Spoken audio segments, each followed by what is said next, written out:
Nearly 70 million people across the Gulf Coast and Southeast are at risk for severe weather, including tornadoes, damaging wind, and flooding rain. That could come today and tomorrow for them. And it's just days after the season's first big winter storm hit several parts of the Northeast. You can see some of the heavy snow here that fell in Pennsylvania. Parts of Massachusetts got more than a foot of snow. Wow, yeah, I've been seeing pictures from all my family members up north with these beautiful shots of snow. I love to see it on my phone. I do not like to walk out and experience it. It's beautiful because you're not feeling it. Yes. And you're not shoveling it. And you're not trying to get the kids to school in it. Yeah. No, we had a great weekend in comparison. It's been lovely. Today's going to be lovely. Tomorrow, not so much, though. We've got the threat for strong to severe storms moving our direction. So we're going to have to stay weather aware, my friends. Outside we go. New Smyrna Beach this morning looking very, very nice. Waking up to temperatures in the upper 50s there. 51 degrees in Orlando. And we're in the 40s up in Ocala and the Villages, 48 and 49 respectively. So bus stop forecast, pretty struggle-free. Now, if they give you grief trying to get back into the routine of things, that's a whole other department. A few breezy showers is going to be about all we have to deal with today.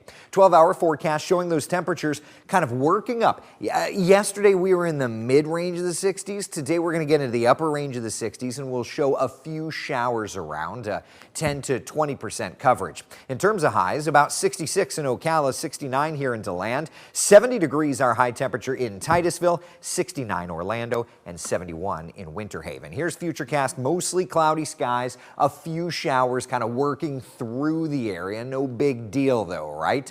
That's today. While we're watching just a few showers, we're also watching this storm system get going. It's going to be our next big weather maker that sweeps in come tomorrow and brings a stormy afternoon and evening. In terms of severe weather indices, we essentially have everything we need for a pretty significant weather event, and that's why the Storm Prediction Center has placed most of our area under a level 2 or scattered risk for strong to severe storms, 2 out of 5. Our northern areas, though, under a level 3 out of 5 risk for numerous strong to severe storms, and I think big winds are going to come from these storms tomorrow. That's a high concern. Tornadoes, a medium concern. Hail and flooding rains are going to be on the low end of the spectrum. But when does this impact us? First off, the morning is going to be fine tomorrow. It's 2 to about 5 p.m. our northern spots getting that line of severe weather. 4 to 7 through the metro and 6 to 9 p.m.